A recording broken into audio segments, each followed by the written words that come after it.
अस्सलाम वालेकुम, कैसे हैं जी आप सब? Welcome to my channel and welcome to another video. साल 2023 एरीज़ वालों के लिए कैसा गुजरेगा? एरीज़ वालों के love matter, finance, health, marriage, career कैसे रहेंगे? सब पर बात करेंगे बारी-बारी। आप जहाँ भी हैं, मैं उम्मीद करता हूँ मौसम एंजॉय कर रहे होंगे जैसा मैं कर रहा हूँ। यहाँ पर बहुत ज़्यादा आजकल फॉग पड़ रही है और आप देख भी सकते हैं, मैंने किस तरह अपने आप को कवर अप किया हुआ है। तो आप भी बताएँ आप किस शहर से हैं, किस सिटी से और वहाँ का टेम्परेचर इस वक़्त क्या है और वहाँ पर वेदर कैसा है? तो शुरू करते हैं हम एरीज के लव मैटर्स से। 2023 में एरीज का लव मैटर्स वो किस तरह के होंगे साल 2023 में। तो एरीज की अगर हम चार्ट देखें, ये मेरे हाथ में मेरे टैब में चार्ट है। तो अगर हम चार्ट देखें एरीज का 2023 में उनके लव मैटर्स को देखें, तो first half of the year जो है, लाइक पहले 6 महीने बहुत स्ट्रॉन्ग है। लव मैटर्स बहुत स्ट्रॉन्ग रहेंगे।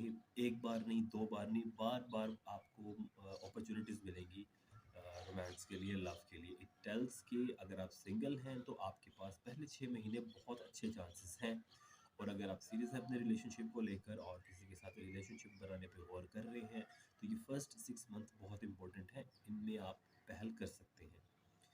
आपके ज़ायचे में राहु यानी नॉर्थ नोड और जुपिटर मुश्तरी की मौजूदगी ये बताती है कि अगर आप किसी को शादी के लिए प्रपोज करना चाह रहे हैं, आप चाह रहे हैं कि अ, अपना जो मामलात है उसको आगे बढ़ाया जाए, तो बहुत अच्छी अलामत है। टाइम भी अच्छा है, पहले 6 महीने आपके लिए बहुत अच्छे हैं, तो आप इसमें ट्राई कर सकते हैं।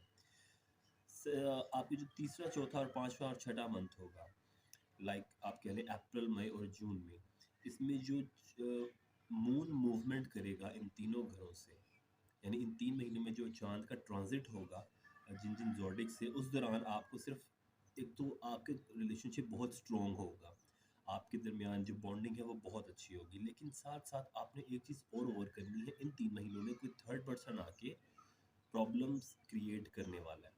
कोई थर्ड पार्टी आपके रिलेशनशिप को डिस्टर्ब कर सकती है, मे बी समवन जो आपको ना लाइक करता हो रिलेशनशिप में।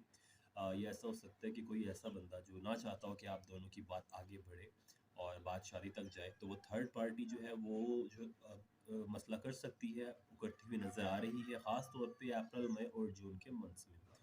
तो कोशिश करें ऐसे अफराद को आप अपने और अपने पार्टनर के दरमियान आने से रोकें, अपने आप को उनसे बचाएं। और वरना अगर ऐसा कुछ हो जाता है और वो आपके दरमियान प्रॉब्लम्स क्रिएट करता है, तो सेपरेशन के चांसेस, झगड़े के चांसेस बहुत ज़्यादा बन जाते हैं। तो ये 3 मंथ आपने लव मैटर्स में बहुत जो है ना वो केयरफुल रहना है, अप्रैल, मई और जून में। फिर उसके बाद एरियंस एक और चीज़ है कि आपका जो बेसिकली साउथ नोड है, सॉरी नॉर्थ नोड है राहु, उसका बहुत ज़्यादा आप पर गलबा रहेगा, वो बहुत ज़्यादा उसका कंट्रोल रहेगा इस साल आपके लव मैटर्स पे। जिसकी वजह से जो पुराने कपल्स हैं, जो मैरिड हैं या जिनकी रिलेशनशिप को 2-4 साल हो गए, काफ़ी टाइम हो गया, उनके दरमियान बहुत से मुझे प्रॉब्लम्स क्रिएट होते हुए नज़र आ रहे हैं। ठीक है? और तनाज़ात की शक्ल इख्तियार हो सकती है, परेशानी बहुत ज़्यादा है, सो आपको एक काम करना पड़ेगा। एरीज़ को, जो एरीज़ आपके अंदर एक क्वालिटी है कि आप दूसरों को, मतलब आप पावर हासिल करना चाहते हैं, आप डोमिनेंट होना चाहते हैं रिलेशनशिप में, आप चाहते हैं मेरा गलबा रहे बस, तो ऐसा नहीं करना। ऐसी सूरत में पार्टनर आपका आपसे दूर हो सकता है। कोशिश आपकी ये करनी है, अपने पार्टनर को रेस्ट का मौका दें, उसको फ्री हैंड दें। आपकी जो डोमिनेंट पर्सनैलिटी है उसको ठीक करें, आप उसको कंट्रोल करने की कोशिश ना करें। तो मामला कुछ हो सकते हैं। कोशिश करें म्यूचुअल अंडरस्टैंडिंग से जो अफ़ामत फ़ीमेल्स के साथ जो है वो आपके बड़े से बड़े जो मसले हैं, आप उनको हल कर सकते हैं। अदरवाइज़ ये मसाइल एरीज़ आप ही की वजह से ख़राब हो सकते हैं, और डिपेंड करता है पर्सन टू पर्सन चार्ट में क्या है, क्योंकि अगर मार्स आपके चार्ट में अच्छा ना हुआ, तो आप खुद ही रीज़न बन सकते हैं अपने रिलेशनशिप को ख़राब करने की। जो एरीज़ सिंगल हैं, जो एरीज़ अभी रिलेशनशिप में नहीं है, उनके लिए ये तो बहुत अच्छा साल है। बहुत सारी पॉज़िटिव न्यूज़, खुश खबरें जो हैं, अच्छी खबरें, वो आपके लिए इस साल मुझे मिलती हुई नज़र आ रही हैं। स्पेशली जो आपका जो सेकंड हाफ़ होगा इस साल का, जून से दिसंबर तक, मोस्ट ऑफ़ द एरीज़ की जो है ना वो प्रॉब्लम सॉल्व हो जाएँगी। आप जो चीज़ ढूँढना चाह रहे हैं, आप जैसा पार्टनर ढूँढना चाह रहे हैं, वो आपको मिल जाएगा, आपका इंतज़ार ख़त्म हो जाएगा।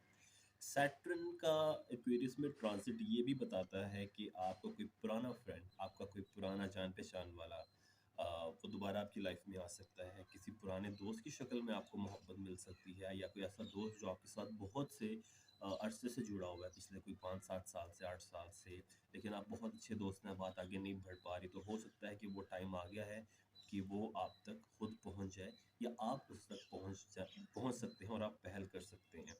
और लेकिन इसके साथ-साथ एक काम और करना, हाथ पर हाथ रखे नहीं बैठना।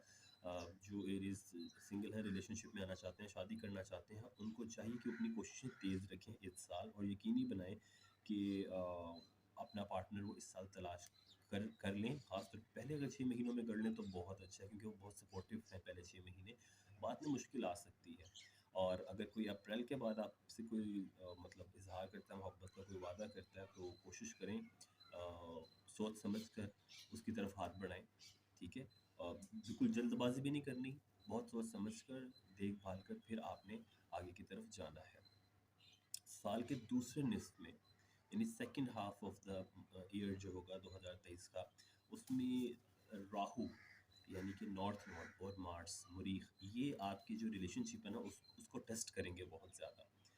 और बहुत ज़्यादा नेगेटिविटी होगी। आप अगर रिलेशनशिप में हैं पिछले कई सालों से, आप अगर मैरिड हैं, तो आप लोगों की लाइफ में एक टेस्ट आने वाला है अगले साल, मरीख और राहु की वजह से, ठीक है? तो उस दौरान आपने कोशिश करना है कि मनफी हालात जो पैदा हो रहे हैं आप उसको नज़रअंदाज करें और पुरअमन रहें और अपने मसाइल जो हैं वो ठीक तरीके से करें, उनको हल करें, और मतलब कोई लड़ाई झगड़ा, कोई तसादुम की सूरत ना पैदा हो तो बेहतर है। और बेहतर ये होगा, जैसे मैंने बताया था, कि कोई थर्ड पार्टी भी इंटरवीन कर सकती है, तो उससे बचने के लिए आप जो है वो अपने पार्टनर के साथ, अगर आप मैरिड हैं तो कहीं घूमने फिरने निकल जाएं, आसानी हो सकती है, जितना दूर रहेंगे मामला बेहतर रहेंगे।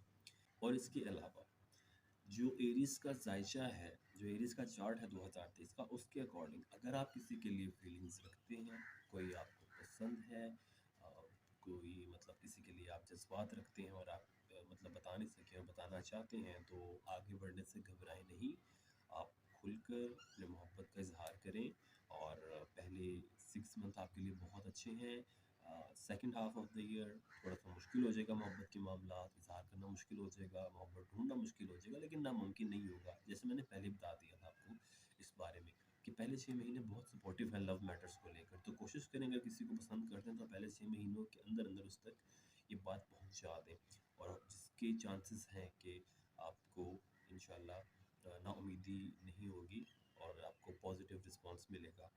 और 2023 में आपको ऑब्वियसली मोहब्बत मुश्किल तो नहीं होगी, ढूँढने में नामुमकिन तो नहीं होगा, लेकिन मुश्किलात थोड़ी ज़रूर आ सकती हैं सेकंड फ़ेज़ में। तो पहले 6 महीने बहुत सपोर्टिव हैं लव मैटर्स को लेकर।